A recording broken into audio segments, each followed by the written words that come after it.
Hey folks, welcome back. It's good to have you here. Very excited to introduce you to our guest today, who is Kianga Ford. Welcome, Kianga. Hey, thanks for having me. Absolutely. So, Kianga, you and I met last year in the Netherlands at the Wellbeing Economy Gathering that you and I did alongside Sarah McCrum and six others, nine of us in total. We did 3 days in the Netherlands where we explored the well-being economy from what we call the ground of well-being, which we could speak about on this podcast. And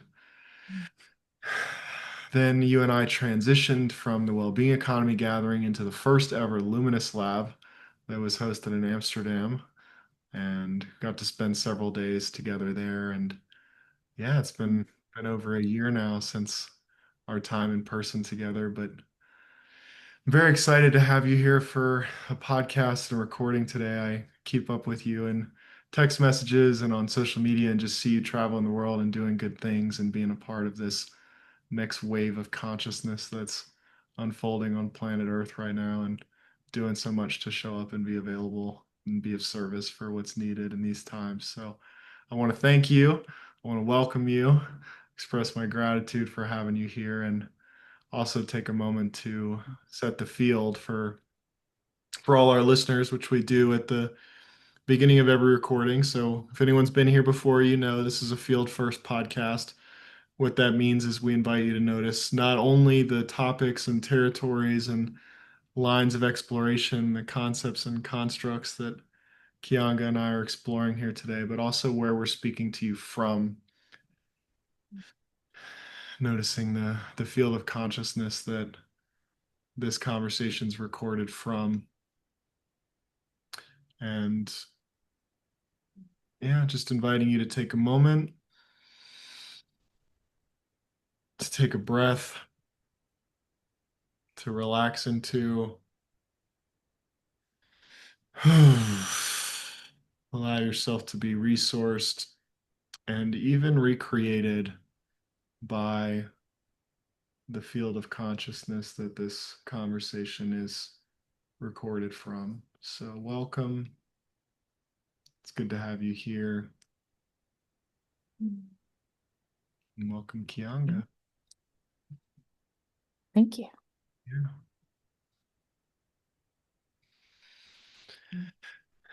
What's happening for you as we're landing here in this opening? I find myself very frequently these days moved to tears, right? In just the small moments and for no extreme or particular reason, right? And some of that is the intensity of what's going on in planet Earth, and some of it is just the depth of appreciation for the moments that we still get to drop into, that we have the safety to drop into, that we have the resources to drop into, and that we have the relational connections to drop into. And so I'm very present to the field and also very present just to that impulse to arrive with um, recognition.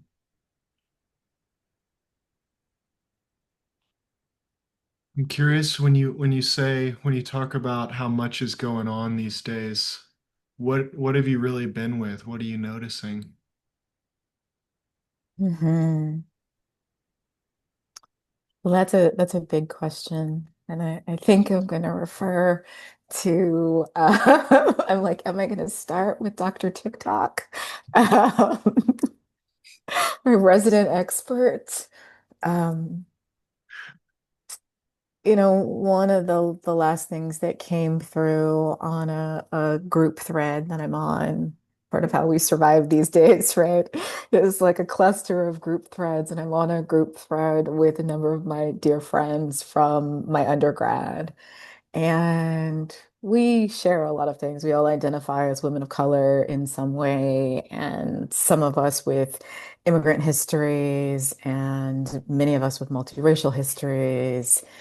And so there's a way that we can bring that sensitivity into the lens of looking at the world. And so one of the last things that was shared on that thread, which I think I shared actually, was an incident that someone shared on Delta Airlines where someone was asking if they had a seat on the flight and a gate agent called ICE. And it was just a simple question, right? Like there were some delays, some flight delays, and the person just wanted to know if they had a seat on the next flight. And that was not long before catching very briefly on Facebook a post about what to do in the presence of ICE agents, right? And so if you're listening outside of the US, ICE is our immigration service, and in the context of the current administration, has been deployed with quite a vehement anti-immigrant sentiments, with a market increase in deportations. And so I say that because that's just one spot, right? It sounds like I spend like all of my time on social media, and in fact, I don't, right? Like this is just a few points of like checking for notifications because my business also lives in the metaverse with all the questions underneath that, right? Checking my text messages, and this is just kind of ambiently what's alive for me while I'm not even in the US. I'm in Spain today. And so I'm really present to the rise in the sense of danger, present, present danger, palpable danger, threats to hmm, direct persons, but also to persons in proximity. And the Facebook post was really inquiring into what do you do as a bystander, and how is that response different depending on where you sit? Are you a citizen? Are you a white citizen? Do you have the capacity to stand up to what you see in ways that don't create an immediate threat for you? So I think maybe that's a long way round of saying the rise in immediate threat. Yeah. Mm.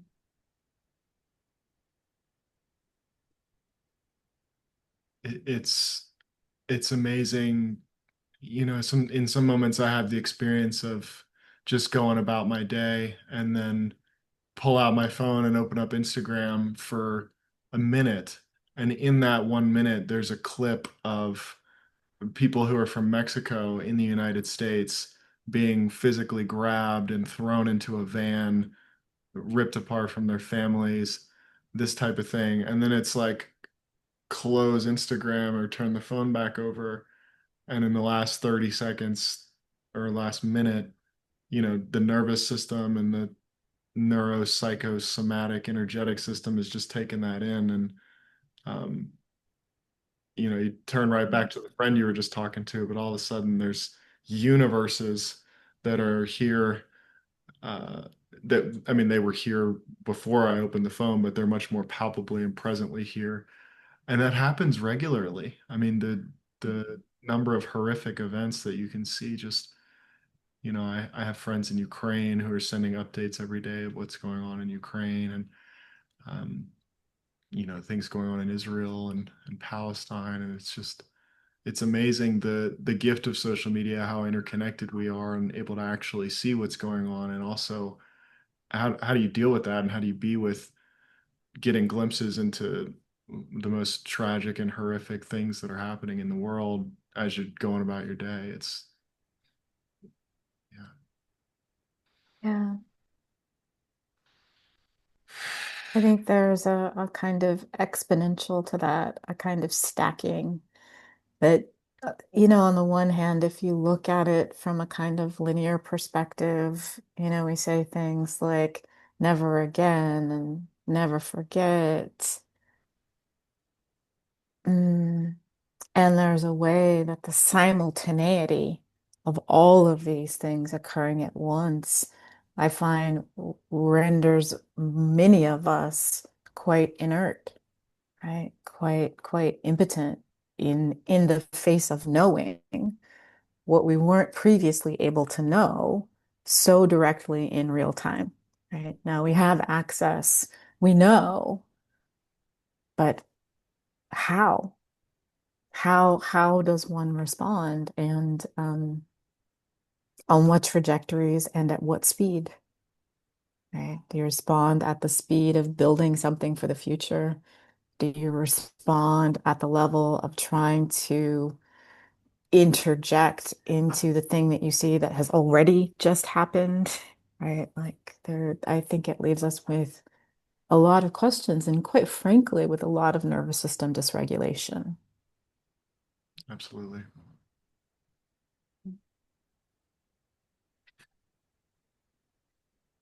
I have this practice of sitting with a blindfold on that I've been really into these last months, and it just feels like I had a quote a few years ago that went kind of viral. I said most human beings are like a browser with too many tabs open.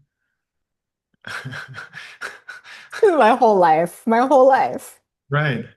And I still, there's like a regimen or a protocol that I need to put myself on with the blindfold for sensory deprivation. It's like I can't take in more sensory inputs right now. I need to actually be available for things to resolve and dissolve and integrate and clear. So the the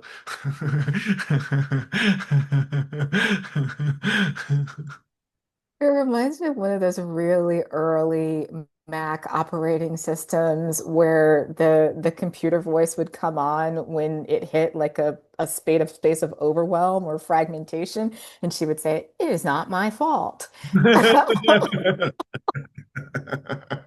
Like I feel exactly like that.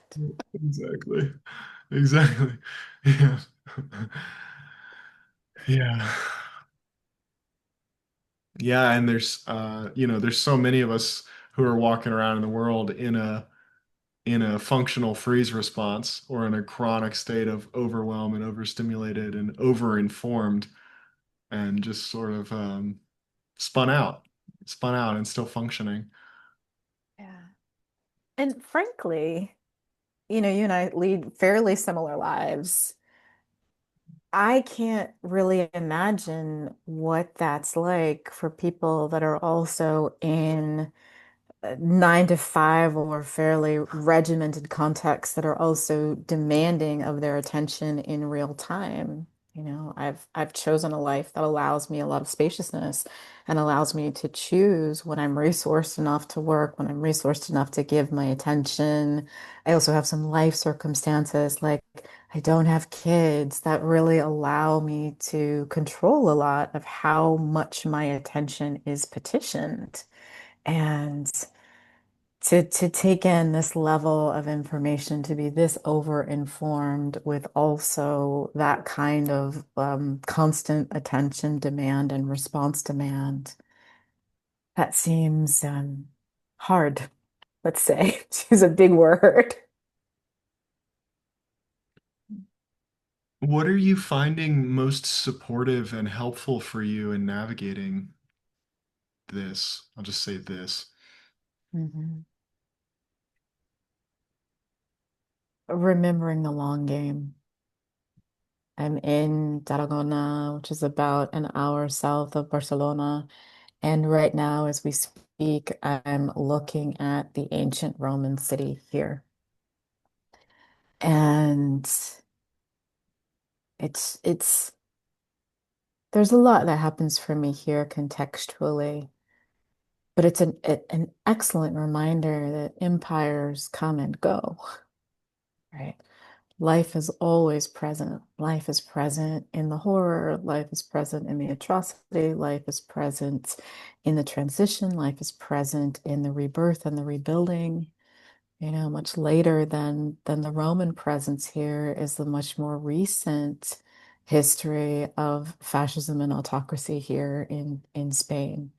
And I live in a neighborhood that's largely senior citizens. And so I think some about what their direct relationship to that has been and how it shapes who they are and how they relate. And beyond them, like the force of creating a new public square and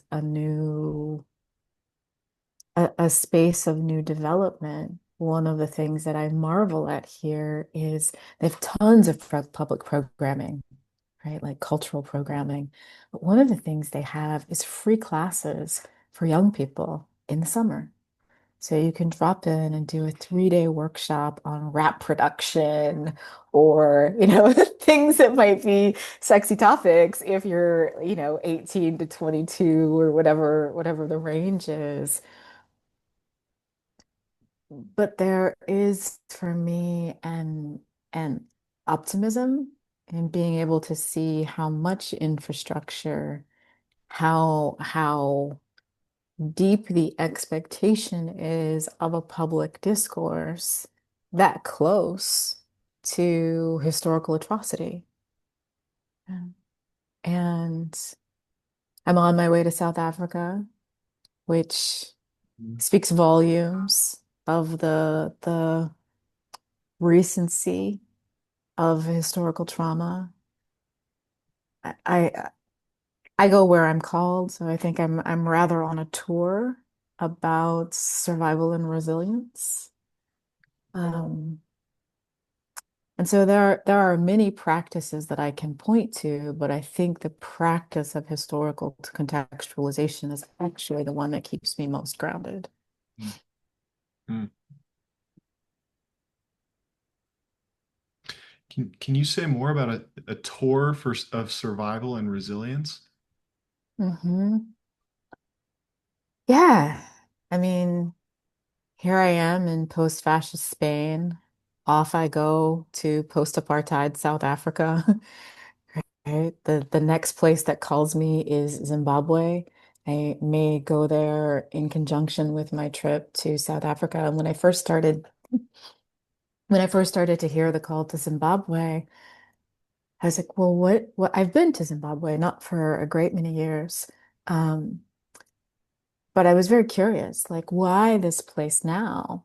And it has a very similar historical seat as a place where people are beginning to reemerge from the last wave of dictatorship. Right.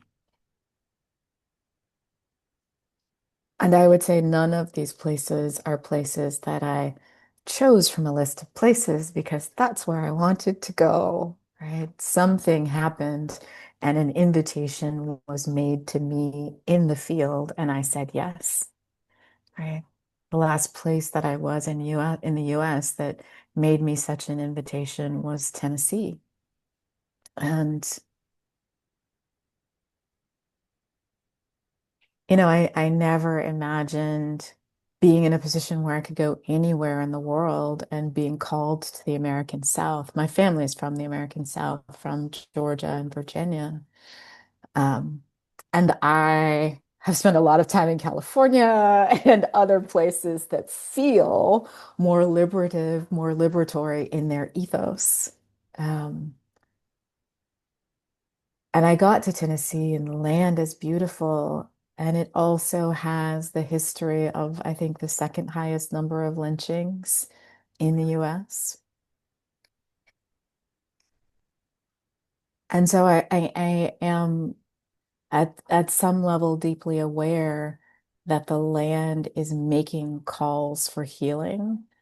And it's also um, collaborative healing, co-creative healing. It's not asking me to do anything that it's not ready to do itself, but it's also offering object lessons and helping to piece together the continuity. Mm. Did that answer your question? Well, I feel like I could listen to you explore about this for quite a while. So I feel really connected to what feels like an undercurrent of what's pulling you and navigating you in the world. Mhm. There is this co-presence of crisis and bliss, right? Total human chaos, but also total order beneath, alongside, atop. And so how can we tune into the very fundamental coexistence of these things? That's a question. And when you've got a handful of Instagram, and really horrific things that you're seeing, I think it can be a really challenging question about how do we actually find bliss in this? How is this also an ecstatic moment? Um, and I just think those are some very critical questions to be asking because we all only get the length of incarnation that we get. We have no idea how long this is going to go on. And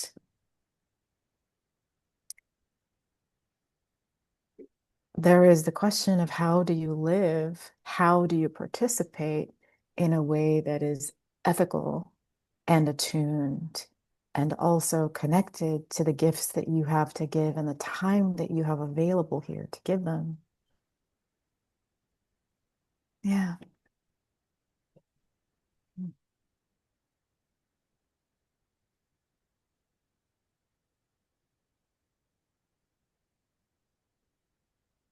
Yeah, I notice as I'm listening to you, I feel the depth of these questions, and it really feels like being in contact with what's most essential and what matters most, and staying in contact with that and letting that be a nourishment and a guiding light for us in life.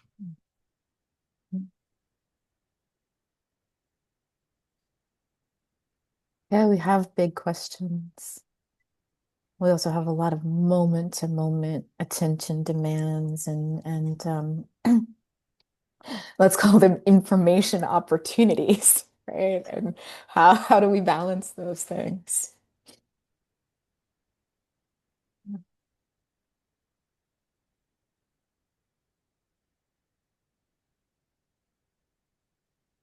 Mm. At the beginning of the recording, you spoke about, I can't remember the exact words, but it was something like the sensitivities of being a woman of color, or the how it landed in me was the particular kind of attunement and listening that you're able to do as a woman of color. And I've been wanting to circle back and double click on that and invite you to say more. Mm. Thank you. Mm. Yeah, I have a lot of sensation in my body in response to that question, largely in my stomach, in the front of my stomach, and I think my body is always a litmus test and always a practice of how to be with multiple valences of input at the same time. Okay. I am perceived in many contexts as an immigrant.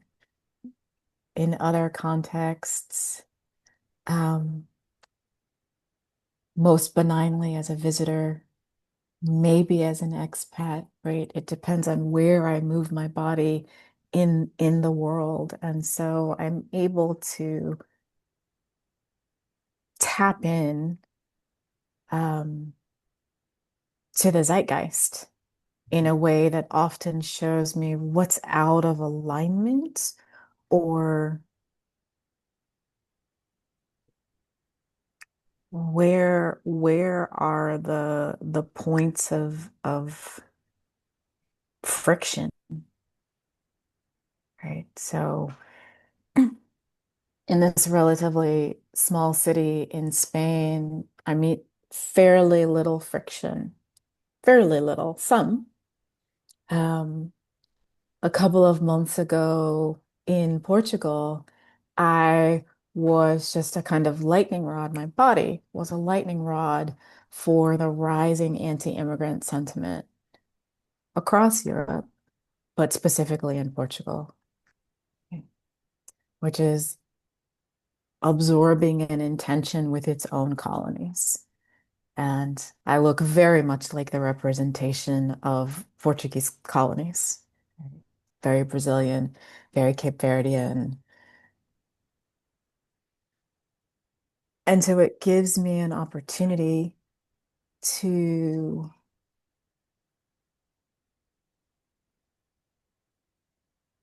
feel for the legacies of hierarchy, to feel for the legacies of group and exclusion, right? Which also implies inclusion.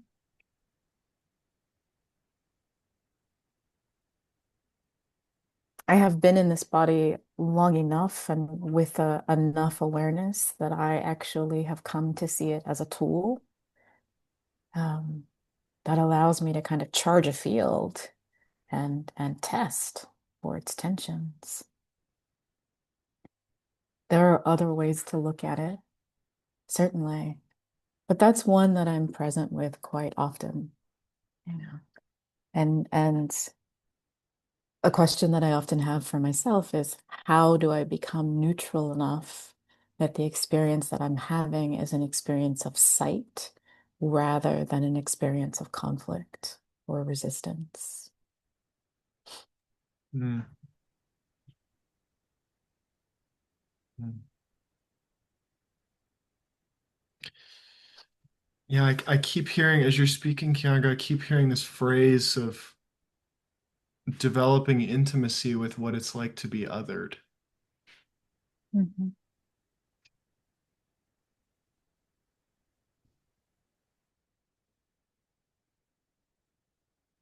Yes.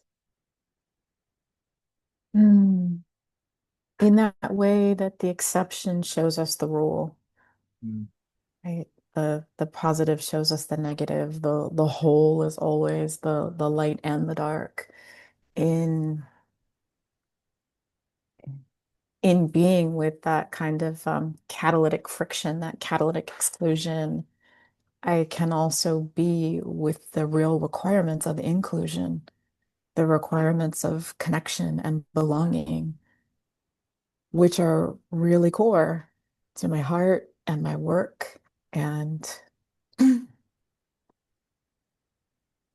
I get a lot of opportunities to see where it fails, where it slips, where the conditions of the field don't actually support the possibility of connection, deep connection. Mhm. Yeah, that is a lived body of research, and as a researcher, I have really appreciated growing into the tool. Mhm.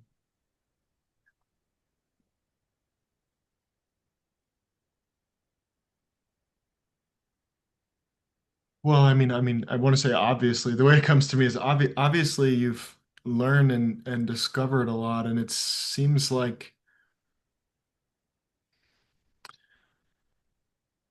the words that are wanting to come through right now feel like they're tangled up in a knot, so I'm just breathing through them and resourcing them a bit to unwind.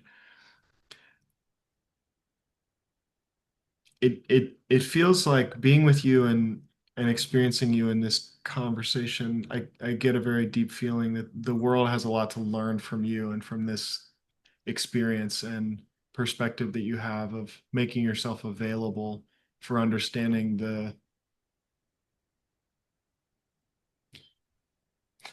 nuances and mechanics of connection. I feel like you're really codifying connection in an embodied, visceral way of being able to feel and name the things that create the conditions for connection to happen and the things that create the conditions for connection to not have a chance, essentially. Mm. Yeah, thank you for that reflection. I appreciate the conversation because it's not something I'm articulating on a day-to-day basis, right? It's something that I'm always living, but I'm much less often speaking about in these kind of meta terms. I'm making offerings about connection and having conversations about that. But it's a different level to drop into some of the things that we're touching on here.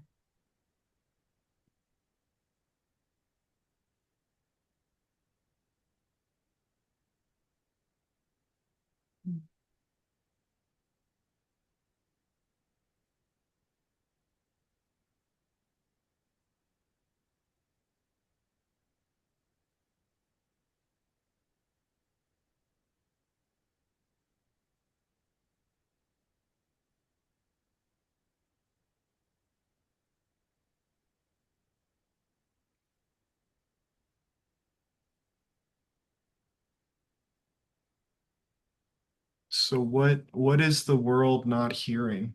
That's the question that comes to me. What's the world need to Mhm. hear? Mhm. Well, it's interesting that you go there because this is a thing that I actually say quite often. We don't go until we all go. So there are some of us that have our sights set on the horizon of human evolution and expansion and the myriad ways that that might manifest from regenerative practices that restore the earth to new horizons of social justice. But we don't go until we all go. So there is no, I'm going to capacitate my group to get there. And sometimes the impetus for that my group is clear. It's something that I can have a lot of compassion for. A lot of times it comes out of historical suppression, so that you get things like the future is female, which I've seen on quite a lot of merch in recent years. And what I have to say to that is God help us, because any future we're creating that doesn't really actively and radically include all of us and a healthful version of all of us is just a repetition of the atrocity, just a repetition of the limitation.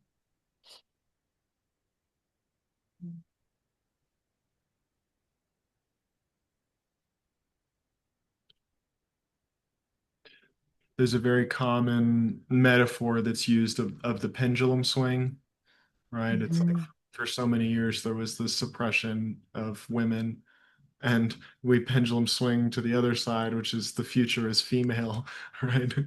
Better to not even have any men. Let's just have women. And so there's, typically what happens is we swing back and forth between those two. We're seeing that now as well. I don't know how familiar you are with some of the things happening online, like the red pill movement. There's this big regression back to traditionalism and men men degrading women and calling women all kinds of sorts of names and objectifying them.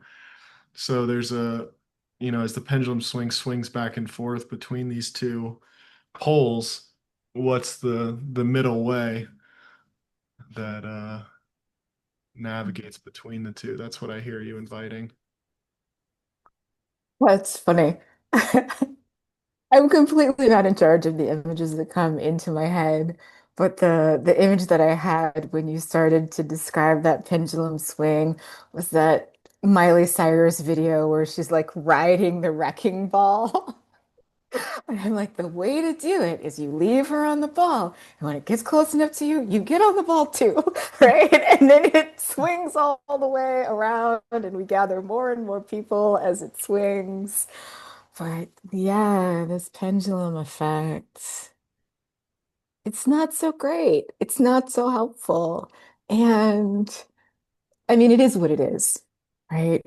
But I think if we're people that are our own intelligent co-creators, we can see the patterns that have been ineffective. And so one of the voices that has been so instructive for me is the voice of Nelson Mandela. And he's never very far away from my thoughts, but even more so as I prepare for a retreat in South Africa and prepare to take a group to Robben Island where he was imprisoned. But when you arrive at the place where you would be well within rights to imprison your captors, that's a really significant choice point.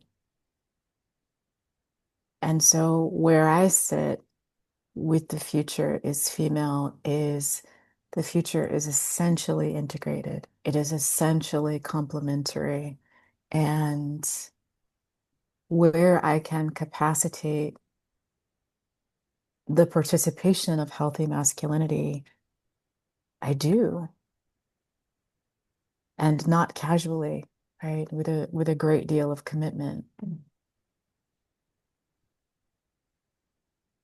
I think that's what we've learned from all this pendulum business, right? Because it never stops on one side. Even if the arc of history is very long, even if it's 2,000 years in one direction, if it comes to you, it will eventually also go away from you, right? So what other pattern possibilities can we choose to pursue?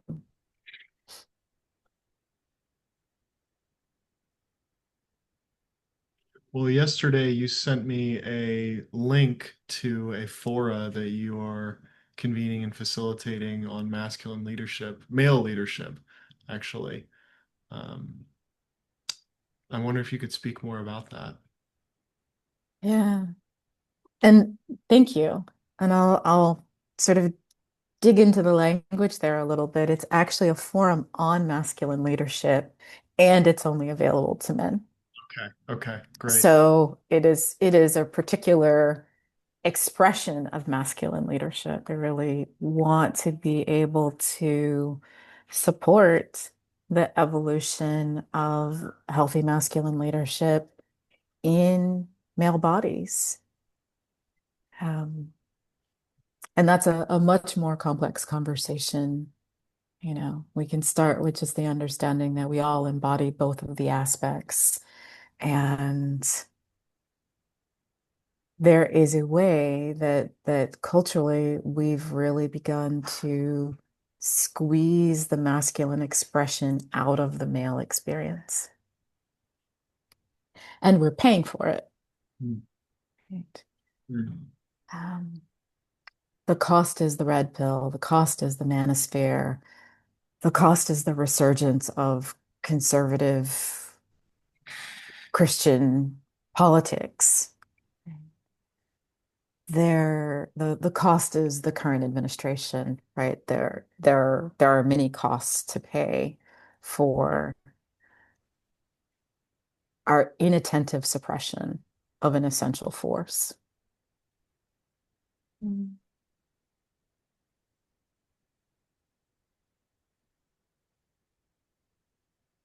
And I often ask the question, what is needed to bring it back into balanced expression, into healthy expression? And I gave the example at the beginning of the call of a post about ICE, right? If you see an ICE agent and you are a citizen and you are a white-bodied citizen, you have the greatest opportunity to intervene here because the cost to you is quite low. Relatively, the risk to you is quite low. And so it's been a number of years now that I have felt that I could say things on behalf of men and masculinity that they don't have an opportunity to clearly say and have heard for themselves in this moment. So I'm very unapologetic about the essential participation of masculine leadership in any sustainable way forward, which means we have to unpack some of the history that seems to be our buzzword today, some of the historic conflations of things like masculinity and cruelty, masculinity and the suppression of others, which is not actually a core part of the aspect. Right? It has been part of the historical expression of that aspect, but it's not actually part of the core character of it. So there's some re-education on all sides that's required.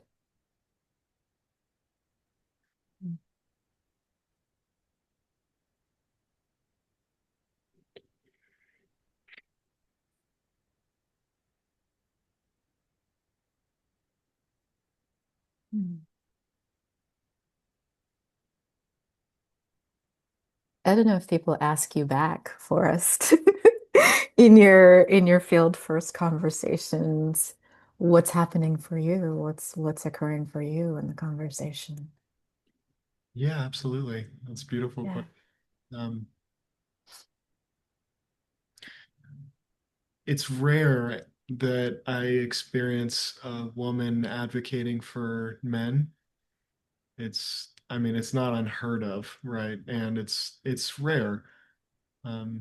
More often than not, like yesterday, uh, I was with a woman and another woman sent her a meme and she sent it to me and it was like, you notice all the problems in the world start with like menopause and uh menstrual cycle and like or whatever it was. It was like man first before all the things that are painful and challenging in life.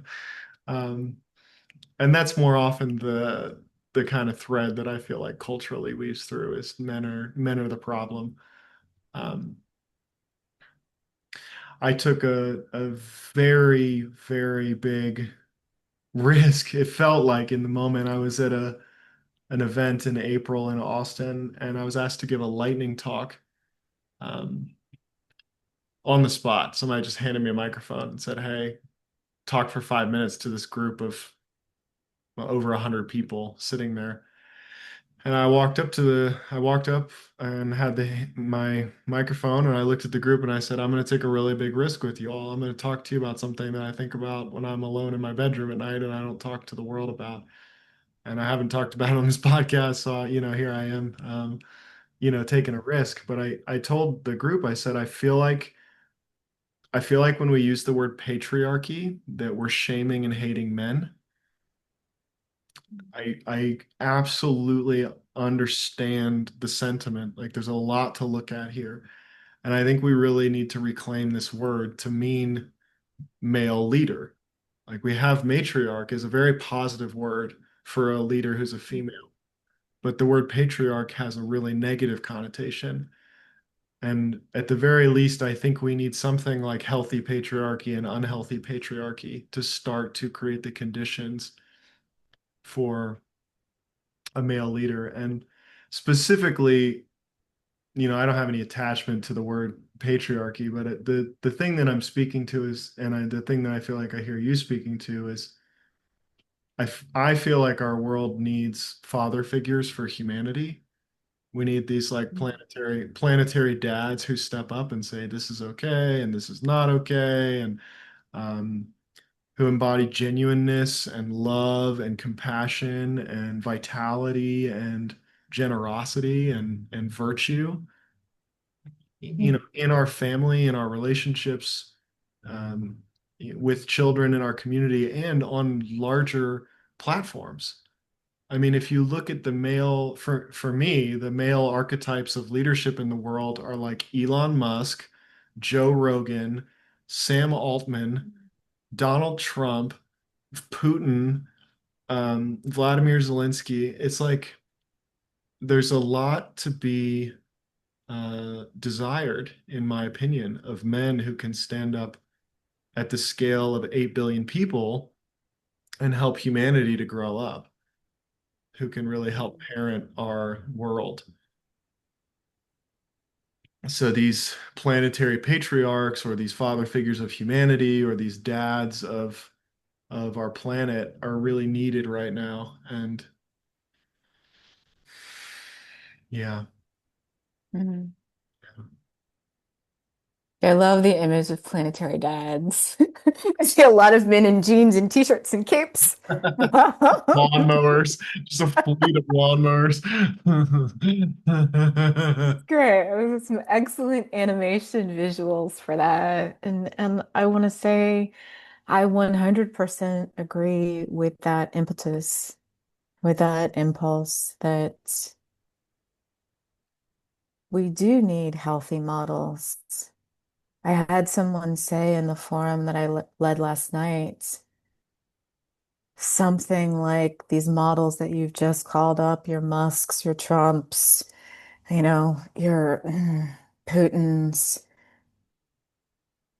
are creating a kind of aspirational cruelty where the majority of us cannot and do not express cruelty at that level, right? It just doesn't have a place in everyday interactions, but it becomes aspirational in the same way as aspirational wealth. Oh, if only I could subjugate people like that, right? Then I would be a real man. And whew, when he expressed that, it just took my breath away because I can feel the truth in it. That's what we're looking up to. Oh, he's really ripped. He's got great muscles. Oh, and this is not the language that they use, but what they're aspiring to be is as decisively, uncompassionately able to subjugate other people as these men that they see,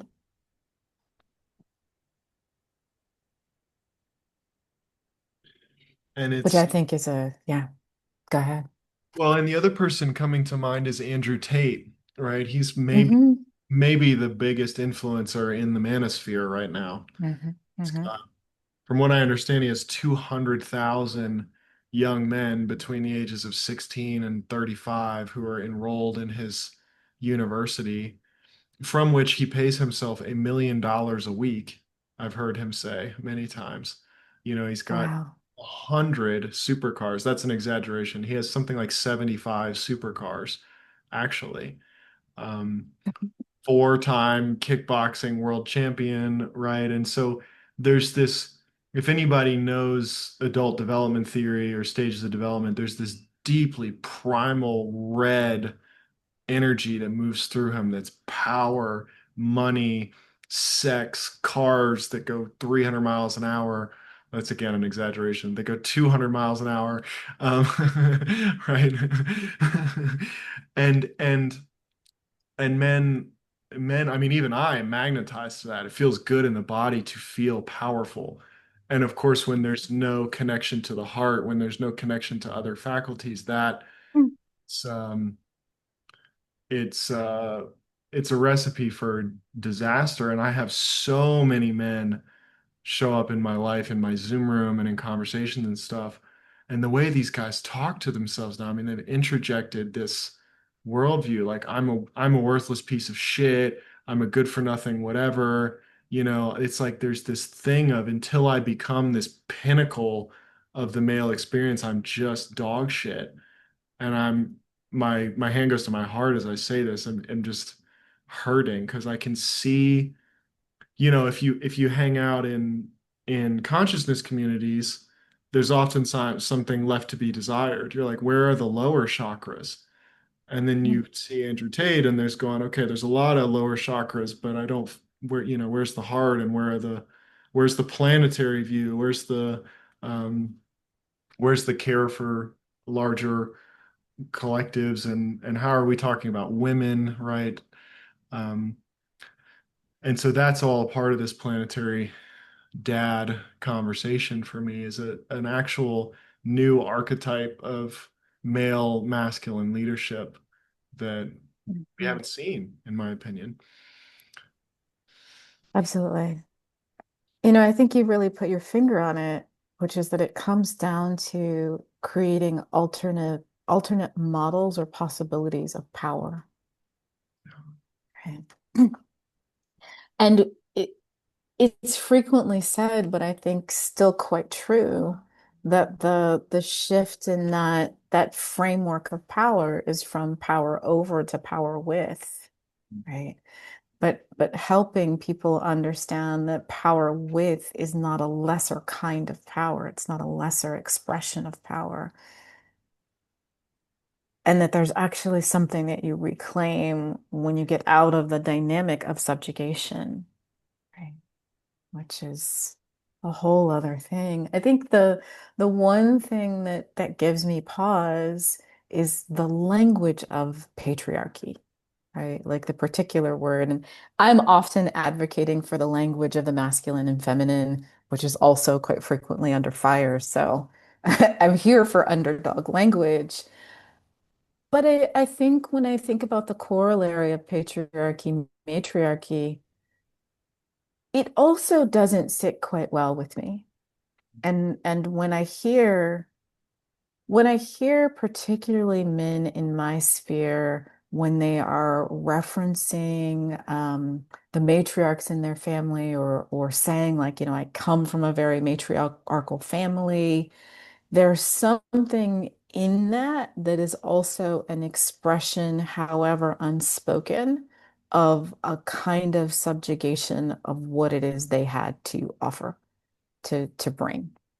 Um, and so I don't know that we're looking for a line that says power passes in this one way, through bodies that are gendered in this way, or through bodies that are gendered in the other way. I think what we're really looking for is a third space that we don't have a historical model for, we don't have a ready historical model for. So without just making it a game of semantics, I'm really curious about what's that new term that allows for the empowerment of both of those lines, of both of those poles together. Yeah. Yeah, there was a woman from Asheville at our Luminous Lab in Mexico City this last month, and she's advocating for the word meminin. She said this is a word that has dropped into her as a Mhm. combination of masculine and feminine is meminin. So I'm thinking of her as you're sharing this possible third way. Yeah. I mean, for me, the third way between the masculine and the feminine is union, right? And that's not always the literal union of one-to-one partnerships, but I think we can also achieve that in the collective without trying to flatten either aspect or make them co-conforming or co-regulating. Um, Regulation in the sense of like law, edict, limit, um, that actually to allow them each to thrive in their own qualities and to come together in a gestalt that creates something larger than either side feels really palpable. So yeah, I'm always curious about both what we're after and how to name it. Because what we name it, what we call it, will influence what we end up going after. Yeah. Yeah. Yeah, I'm getting a download for a retreat as we're talking of 5 days. Like the first one, you come in and land and get to share things about masculinity, femininity, male, female, and land. And then, over the 3 days, you spend one day on one side of the polarity envisioning a feminine society and a female-led society. And then in another day, you do the other side of the pole and you imagine a masculine society and a male-led society. And then on the third, you envision how would these two actually dance together and what would that society and life look like? And then you have time to really integrate that. Okay, so when is it? Yeah, right, exactly. We can do it together. Amazing. Excellent podcast work. Yeah. Hmm.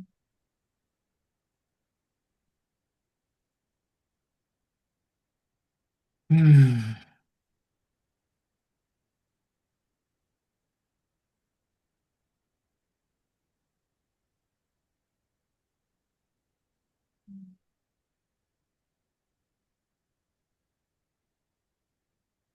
I want to point to something.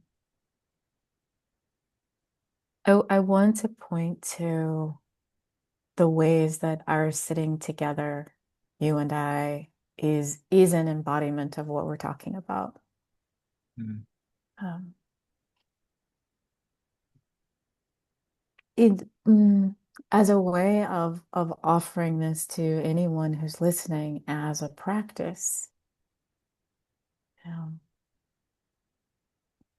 when you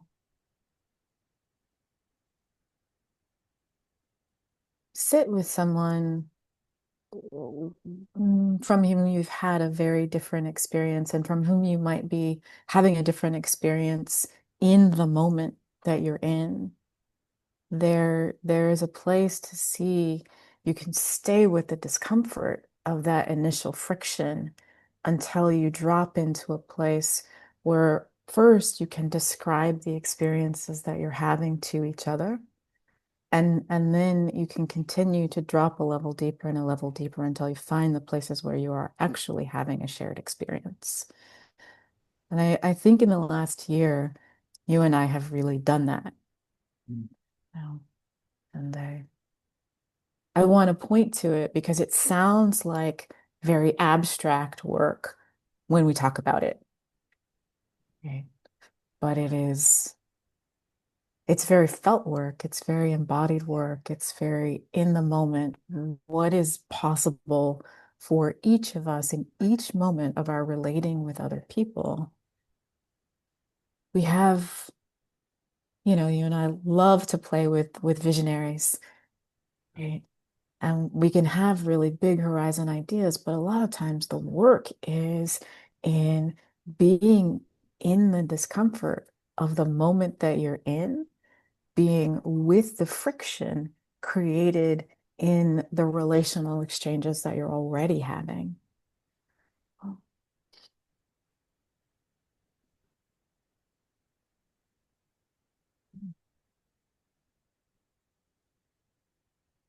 Well, it's been an honor for me. Yeah. I feel like we've had a really beautiful dance, and there's lots of memories flooding through in this moment, just as you're sharing and as I'm touching into experiences you and I have had together. And it just matters so much. That's what comes to me. It matters so much being able to be in discomfort and how charged the nervous system can get, and um, all the insecurity and uh, for me, I'll be like, I'll do things like, is this person judging me? And are they projecting on me? Like, and just being able to breathe and stay and calm down and yeah, just really stay. I mean, really, really stay and listen and be available, um, because life and consciousness and love are all on our side. And if we can stay in that discomfort, oftentimes the discomfort's liberated into something even more essential that's wanting to come through. Like love and care and curiosity and interest and warmth and compassion, connection. Yeah. I don't think we could say enough about that. You know, that's something available to every person listening. Not self-abandonment and not acquiescence to allow somebody else's experience to have more weight than yours. But just if there's no real harm, if there's no real threat, can you bring yourself back into the next invitation to be with, to sit with, and see? I so appreciate you naming self-abandonment. I had a friend a few months ago in a Luminous lab. She said to me, Forrest, you have the Achilles heel of compassion. And I looked at her like, what is the heck? I've never heard that phrase in my entire life. And she's like, you're with people so precisely and intimately, and then all of a sudden they go into this sort of fuss, and out of compassion, you're not calling them on that, and you're not cutting through and getting through all that crap and sticking with the pulse. And she really freed me, quite frankly. I mean, I feel like I've been a little bit more rough around the edges lately, but in like the most loving way, where it's like Mm. the truth and love have really harmonized at a deeper level than ever before. And I don't find myself shying away from saying the thing out of kindness or compassion. I'm using air quotes, kindness, compassion, being loving. Like there's ways we can really avoid saying the thing that needs to be said, even though it's not nice or it's hard to hear. It's tough, but it's love. It's love. And I'm just feeling my gratitude for her because I feel like she freed me to feel more safe in my own body and to just think what I think and feel what I feel and be able to communicate that with the love. And yeah, that's coming up for me again here with you, that the capacity to just be able to say it like it is, knowing that it's from love. Absolutely. It's a really fundamental um, quality of healthy masculinity to be able to penetrate, right? To be able to penetrate the moment, to be able to name the thing. It is required of whole leadership that we can identify and say, right? But that's also true for me in my own masculine expression. So I'm saying that from a place of owning my access to that as well.